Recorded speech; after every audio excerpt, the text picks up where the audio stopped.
नमस्कार, उत्तराखंड समाचार में आपका स्वागत है। मैं प्रियम शंकर झा। सबसे पहले मुख्य समाचार। राज्य में कोरोना संक्रमितों की संख्या में आया रिकॉर्ड उछाल। दोपहर तक सामने आ चुके थे 102 पॉजिटिव केस। अब शाम 7 बजे तक खुलेंगी दुकानें।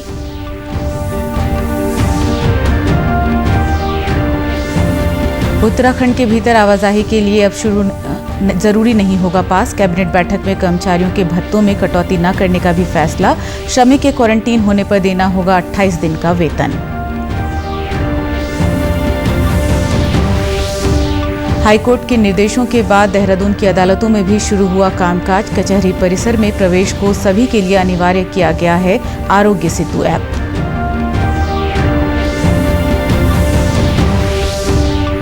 और कुशल अकुशल युवाओं का डाटाबेस बनाने के लिए होप ऐप पर शुरू हुआ पंजीकरण। उधम सिंह नगर में सेवा योजन विभाग कर रहा है प्रशिक्षण देने की तैयारी। अब खबरें विस्तार से। राज्य में शुक्रवार को कोरोना संक्रमण के मामलों में अब तक का रिकॉर्ड उछाल आया है। दोपहर जारी हेल्थ बुलेटिन के अनुसार आज 102 नए मामले सामने आए हैं। ऐसा पहली बार हुआ है जब एक दिन में कोरोना पॉजिटिव का आंकड़ा 100 के पार गया है। राज्य में अब कोरोना मरीजों की कुल संख्या बढ़कर 602 तक पहुंच गई है। देहरादून जिला नैनीताल के बाद कोरोना पॉजिटिव की संख्या के लिहाज से दूसरे नंबर पर आ गया है। यहाँ कुल 137 लोगों में कोरोना संक्रमण मिला है। आज जो 102 केस सामने आए हैं उनमें 54 देहरादून जनपद के हैं। इस बीच मुख्यमंत्री त्रिवेंद्र सिंह रावत ने बाजार खुलने के समय को सुबह 7 बजे से शाम 7 बजे तक करने के निर्देश दिए। इसके बाद मुख्य सचिव की ओर से इस संबंध में विस्तृत आदेश जारी कर दिए गए हैं।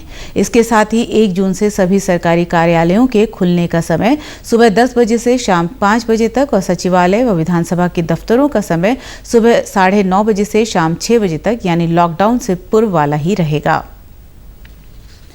प्रदेश के भीतर एक स्थान से दूसरे स्थान पर जाने के लिए पास की आवश्यकता नहीं होगी। मुख्यमंत्री त्रिवेंद्र सिंह रावत की अध्यक्षता में हुई कैबिनेट की बैठक में आज पास संबंधी अनिवार्यता को खत्म कर दिया गया। शहरी विकास मंत्री व शासकीय प्रवक्ता मदन कौशिक ने यह जानकारी दी। उन्होंने बताया कि अब राज्य में कहीं भी आने जाने के लिए सिर्फ फॉर्म भरना ही जरूरी होगा। एक जैसे जोन से जाने वाले लोग केवल होम क्वारंटीन होंगे। उन्होंने बताया कि जिस तरह से आंकड़े लगातार बढ़ रहे हैं उसे देखते हुए कुछ जिले रेड जोन में तब्दील हो सकते हैं। श्री कौशिक ने बताया कि कैबिनेट ने सैंपलिंग बढ़ाने पर जोर दिया है, जिसके लिए निजी लैबों की भी मदद ली जाएगी। देखिए, किसी भी जिले में जा सकता है। वर्तमान में केवल उसको ऑनलाइन अप्लाई करना होगा और वही उसकी स्वीकृति मान ली जाएगी। टेंडर प्रक्रिया में हम जा रहे हैं नई लैब स्थापित करने के लिए। आने वाले समय में हमारा टेस्ट बहुत बड़ी मात्रा में बढ़े, इससे हम लोग कर रहे हैं।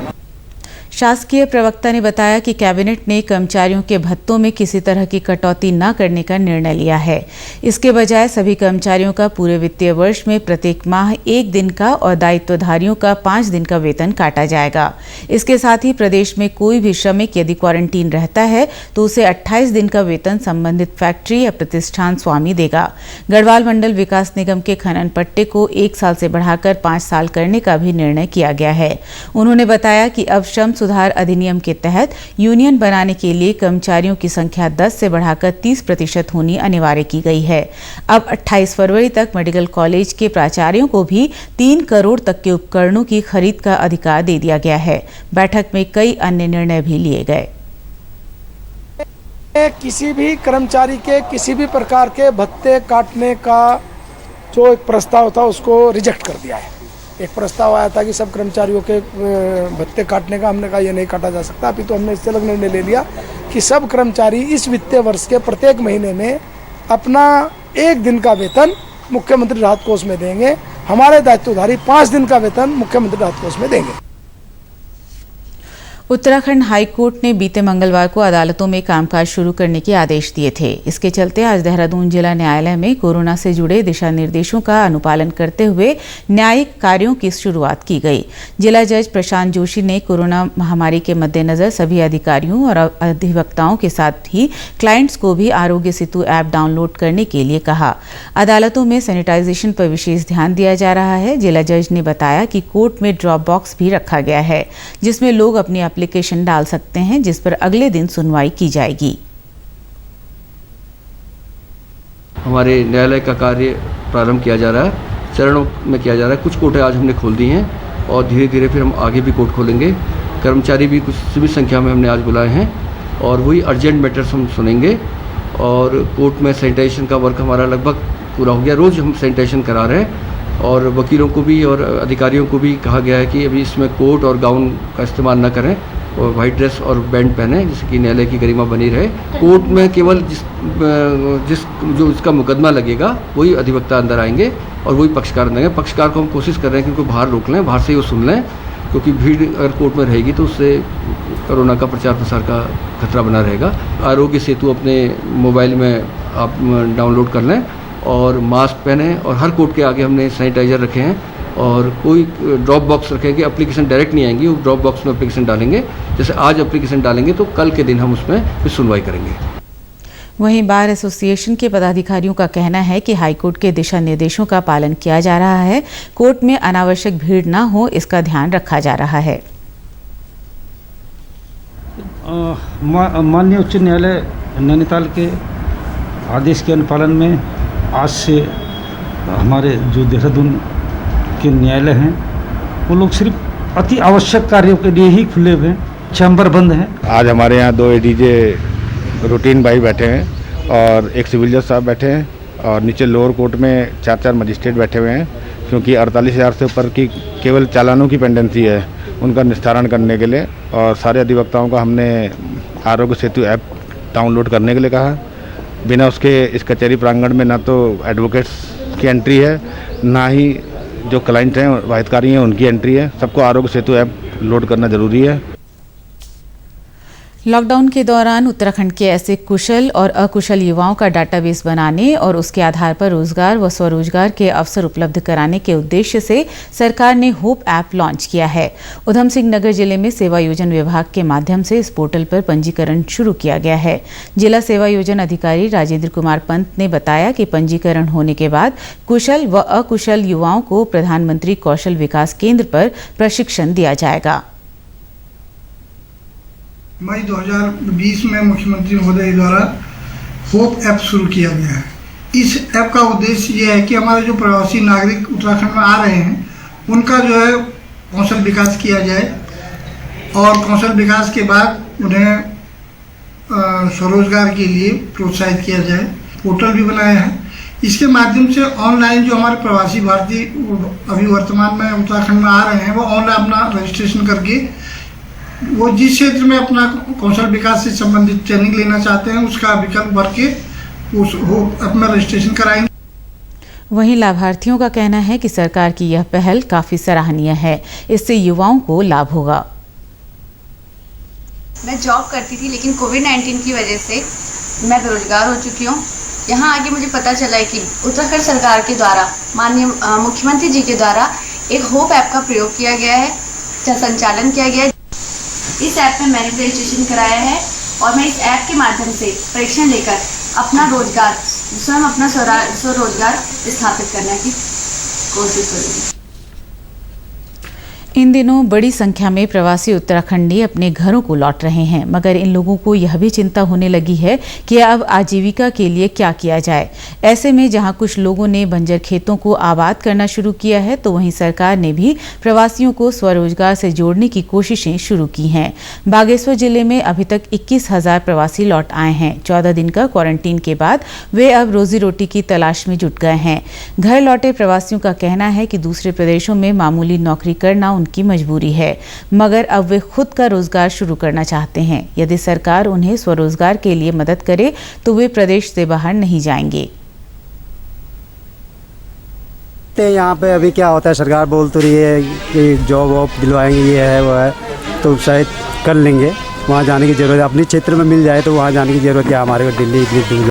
फसल है, रबी फसल, खरीफ फसल है। अगर जैसे भैंस पालन है, हमको अगर लोन की सुविधा, हमको लोन मिल जाए तो हम भैंस पालन भी कर सकते हैं, बकरी पालन कर सकते हैं, जैसे कृषि में बोले मोन पालन कर सकते हैं।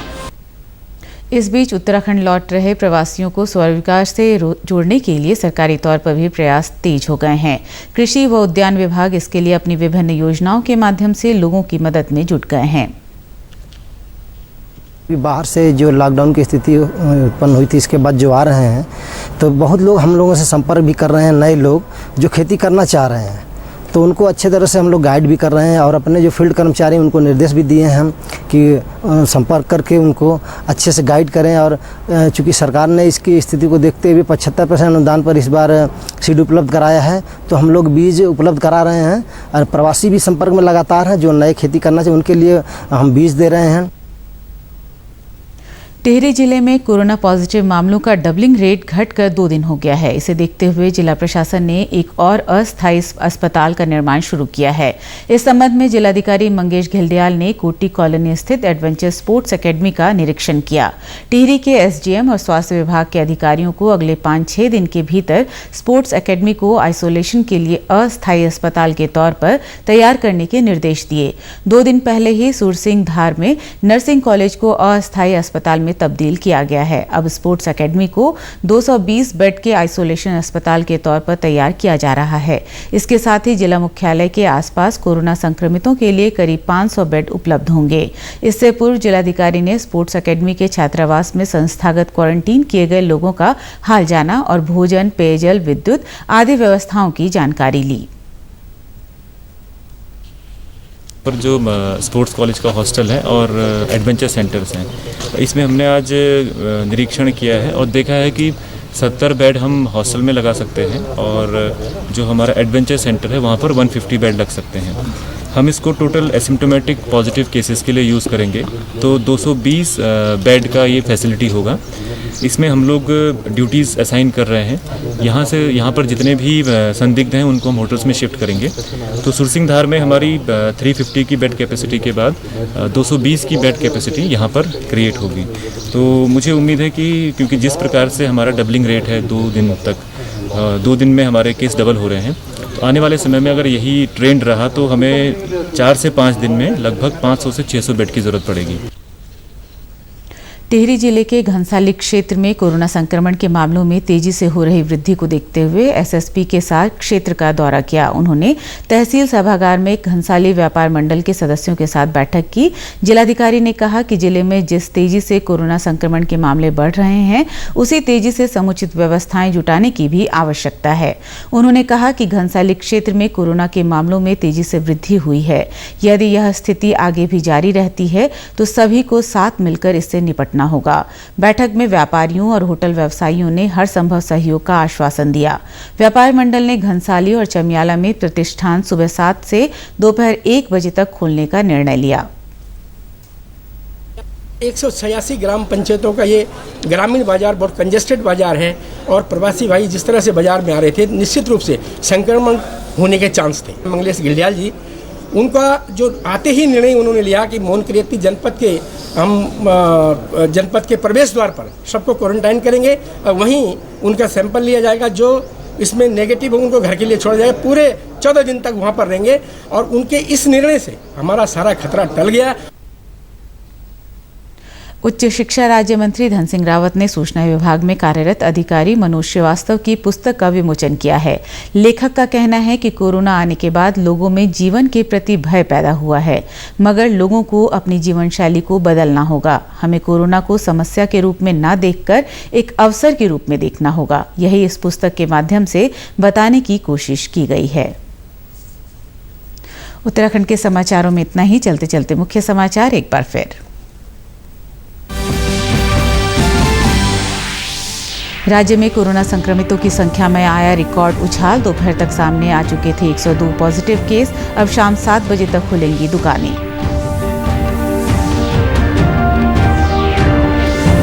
उत्तराखंड के भीतर आवाजाही के लिए अब जरूरी नहीं होगा पास। कैबिनेट बैठक में कर्मचारियों के भत्तों में कटौती न करने का भी फैसला।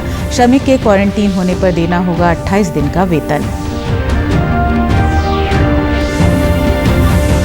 हाईकोर्ट के निर्देशों के बाद देहरादून की अदालतों में भी शुरू हुआ कामकाज। कचहरी परिसर में प्रवेश को सभी के लिए अनिवार्य किया गया है आरोग्य सेतु ऐप।